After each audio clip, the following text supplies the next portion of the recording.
Fiancé cheated on me with my father. 3. Hey everyone, I'm sorry I haven't updated in a while. I wish I could say I'm doing great, but that would be a lie. Everything hits me in waves. I go from just being numb to boiling with rage. I haven't had a happy moment since I found out. Other than a few friends, I don't really have anyone IRL, especially since my family turned out to be swole. Quite a few things happened since I posted last. It's been about a month. So this update will tell all that's been going on. After my last post, I decided to get the ball rolling on everything that needed to be done, like getting tested, finding a therapist, moving, and of course buying a new bed. I started by calling my doctor's office, telling them I needed to get tested and to refer me to a therapist. I had my first appointment with a therapist 2 weeks ago, and we decided to continue once a week. I also got tested last week, but it'll be another week or so until I get the results, cross your fingers for me. I got in touch with a real estate agent friend of mine, and he sent me a ton of listings, and I decided on a refurbished cabin on the outskirts of my city. I finished moving 2 days ago.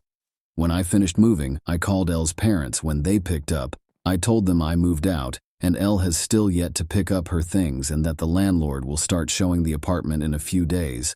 So someone better pick her things up before the landlord throws it out.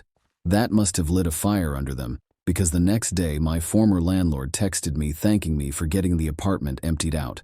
No one knows where I live now, other than the friend who set me up with this place, so I know Elle or my parents won't be dropping by. The only thing that sucks about this place is I traded a 10-minute walk to work to a 45-minute drive. My phone has been blowing up with texts and calls from Elle, both my parents and some of my friends, but I have no interest in talking to anyone other than my therapist. At work, I've been a ghost. I go in, get my work done, and leave. On the rare occasion I have to talk to someone, I put on my fake smile and pretend everything is okay. My boss from my previous post has been trying to check in on me more, but I don't really tell her anything either. I just tell her, I appreciate it, but I'll be okay.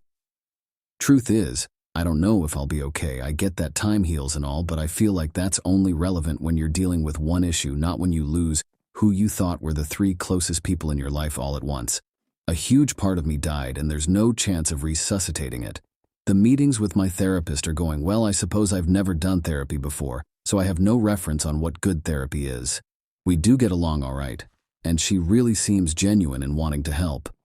The first session was us getting to know each other and delving into what brings me to her. Nothing in depth but me just telling her what happened in my own words. The second session we went a bit deeper. She asked me about the relationship I had with my parents. I told her up until now it was great. We talked often and always communicated well when something was wrong, and that I grew up in a great home. But that all means nothing now. She asked why I cut my mother out of my life. I told her she said things to me I wouldn't say to someone I despised, then told her there's no way she can come back from that. At the end of our last session, I gave her the link to my page on here so she can read more about how I feel and what's going on in my head. I feel like it's easier to type things out than it is to speak it.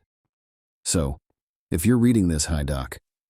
For now, I'm still miserable. I thought I'd be okay by now, not necessarily happy, but okay.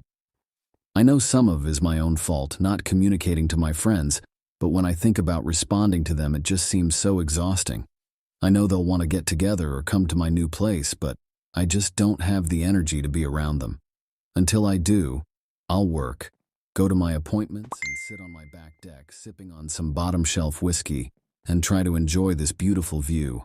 I haven't hunted since high school, so maybe I'll take that up again now that I can hunt from my back porch.